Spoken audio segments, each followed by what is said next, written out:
ഈ കാണുന്ന കല്ലുകൾ കണ്ടിട്ട് വെറുമൊരു സാധാരണ കല്ലായിട്ടാണോ നിങ്ങൾക്ക് തോന്നുന്നത്? എനിക്ക് തെറ്റി. ഇത് വെറുമൊരു കല്ലല്ല, ഇതാണ് പവിഴപ്പുറ്റുകൾ അല്ലെങ്കിൽ കോറൽ സ്റ്റോൺസ്.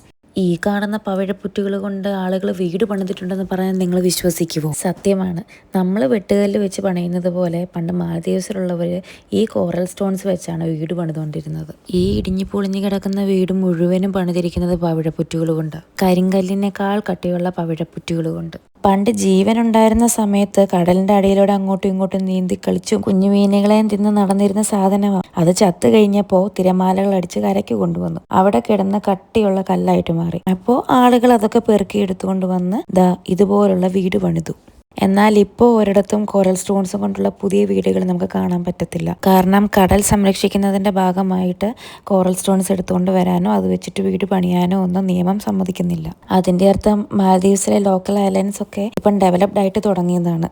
ഒന്ന് ആലോചിച്ച് നോക്കിയാൽ എന്തൊക്കെ അത്ഭുതങ്ങളാണല്ലേ. ഒരു കാലത്ത് കടലിന്റെ അടി ജീവിച്ചിരുന്ന ഒരു ജീവിയുടെ അവശിഷ്ടമാണ് ഈ കാണുന്ന ഈ വീടെന്ന് പറയുമ്പോൾ തന്നെ അതൊരു ഭയങ്കര ഇൻട്രസ്റ്റിംഗ് ഫാക്ടറാണ്. മാലദ്വീപ്സിൽ പിന്നെ പാമ്പും ഇഴജന്തുക്കളും ഒന്നും കാര്യമായിട്ടില്ലാത്തത് കൊണ്ട് അധികം പേടിക്കാതെ എൻ്റെ ഉള്ളിലൂടെയൊക്കെ കയറി കാണാൻ വേണ്ടിയിട്ട് പറ്റി.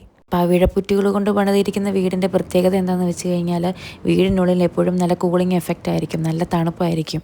എത്ര നീറ്റ് ആൻഡ് പെർഫെക്റ്റ് ആയിട്ടാണ് ഇവരിത് സെറ്റ് ചെയ്ത് വെച്ചിട്ടുള്ളതെന്ന് നോക്കിക്കേ. കോറൽസിൻ്റെ ആ നാച്ചുറൽ ഭംഗി ഒട്ടും നഷ്ടപ്പെടാതെ തന്നെയാണ് ഇവരിത് ചെയ്തിട്ടുള്ളത്.